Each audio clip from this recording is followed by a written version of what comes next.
Dear students, we are going to start lesson number 5 poem, A Legend of the Northland. एक बहुत पौराणिक कथाओं में से एक नॉर्थलैंड की नॉर्थलैंड हम कह सकते हैं लंदन की एक महान कथाओं में से एक कथा जिसे हम पढ़ते हैं और चलते किस तरह से एक पोएम हमें ये बता रही है कि एक पुरानी कथा है जिसमें से एक पुरानी एक लेडी जो है वो सेंट पीटर को गुस्सा कर देती है अपने लालच के कारण। ठीक है, करते हैं start. Away away in the Northland, बहुत बहुत समय पहले की बात है। नॉर्थलैंड में जब दिन जो थे ना वो बहुत ही दिन का समय जो था ना बहुत छोटा होता था और रात का समय बहुत ही लंबा होता था क्योंकि सर्दियां आ चुकी थी। And they cannot sleep them through, और उन सर्दियों में वो प्रॉपरली नहीं सो पाते थे क्योंकि ठंड के कारण। किस वजह से? ठंड के कारण। Where they harness the swift reindeer, जहाँ पर जो रेनडियर का मतलब होता है जो ऐसा एनिमल जो था वो अपने हार्नेस मतलब गाड़ियों से बंधे हुए होते थे और वो स्विफ्ट यानी तेज़ी से क्या करते थे, खींचते थे उन गाड़ियों को।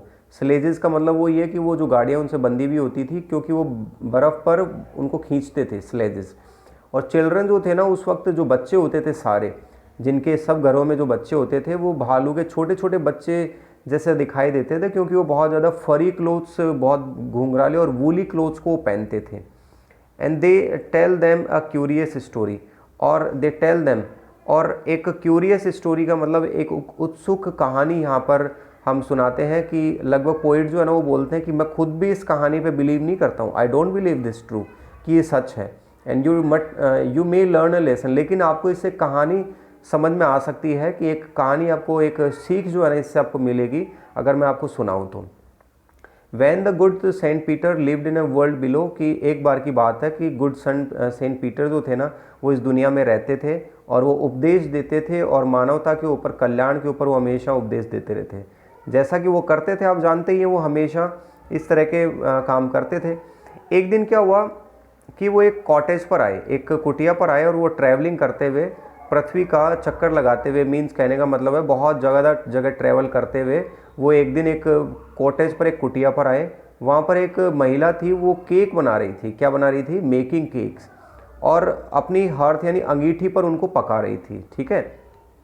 और अब सेंट पीटर जो थे ना वो अपने उपवास के कारण थोड़े से कमज़ोर से और बहुत बेहोश से होने वाले से थे, यानी उनके फास्ट के कारण वो अपने आप को बहुत कमज़ोर महसूस कर रहे थे। For the day was almost done, और लगभग दिन तो पूरा हो चुका था। तो देवी से, उस लेडी से सेंट पीटर ने बोला कि थोड़ा सा केक जो है क्या उसको दे सकता है, ही में सिंगल वन, क्या उसको थोड़ा बहुत केक मिल सकता है, क्योंकि उन्होंने फास्ट कर रखा था। अब देखिए, so she made a very little cake. अब उनको पता लगा उस लेडी को कि केक देना है, तो उसने छोटा केक बनाया।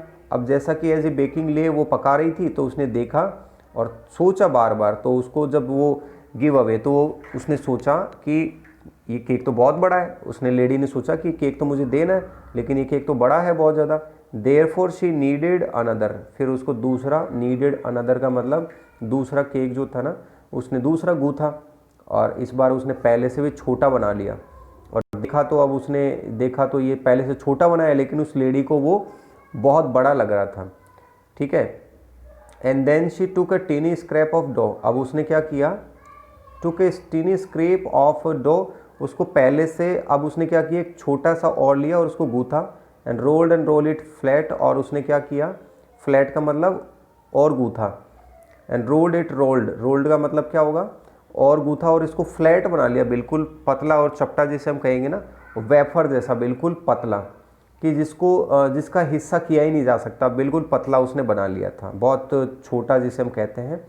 वो बोलती है अपने आप से ही कि my cake that seem too small when I eat of them myself, अगर मैं मेरे लिए इस केक को खाती हूँ तो ये मुझे बहुत छोटा लगता है, लेकिन अगर इसको गिव अवे देना हो तो ये इतना बड़ा क्यों दिखाई देता है।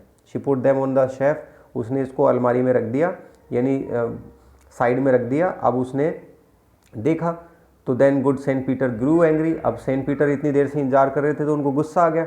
अब जबकि वो हंगरी, भूखे भी थे, और फेंट, यानी फेंट का मतलब कमज़ोर से भी हो रहे थे।